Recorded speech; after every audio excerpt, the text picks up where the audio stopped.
होलिका दहन से जुड़ी एक कथा काफी प्रचलित है, जिसके अनुसार हिरण्यकश्यप की बहन होलिका ने भाई के साथ मिलकर प्रहलाद को मारने की कोशिश की थी, लेकिन प्रहलाद के बदले होलिका का ही दहन हो गया।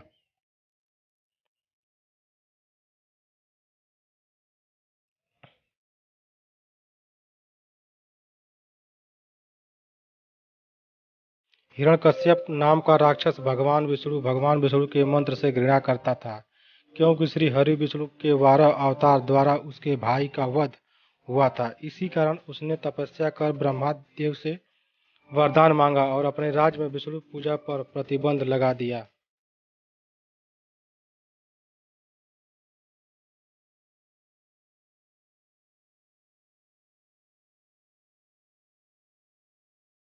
वह खुद को भगवान मानने लगा था।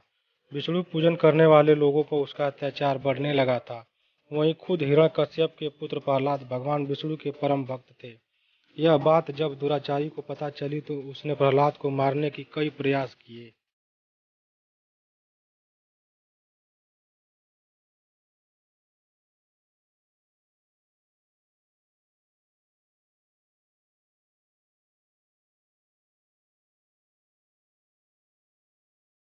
हर प्रयास में विफल होने के बाद जब हिरण्यकश्यप थक हार गया, तब उसने अपनी बहन होलिका का सहारा लिया और प्रहलाद को मारने की योजना बनाई।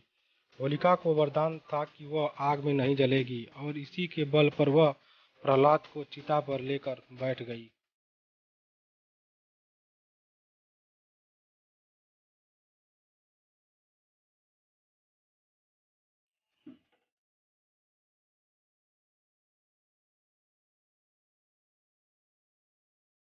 विष्णु भक्त की भक्ति रंग लाई और प्रहलाद अग्नि में से सुरक्षित बाहर आ गए, पर हिरण्यकश्यप की बहन होलिका अग्नि में जलकर खाक हो गई। इसके बाद से ही होलिका दहन मनाने की परंपरा शुरू हुई। अब सवाल ये उठता है कि आखिर होलिका को देवी क्यों माना जाता है।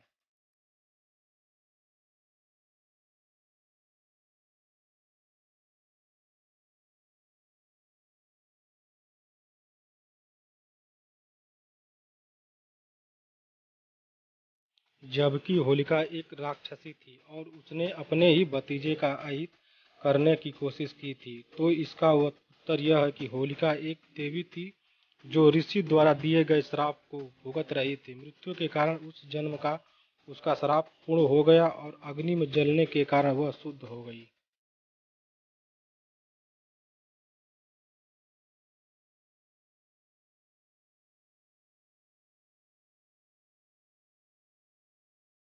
इसी कारण से होलिका को राक्षसी होने के बाद भी होलिका दहन वाले दिन देवी रूप में पूजा जाता है।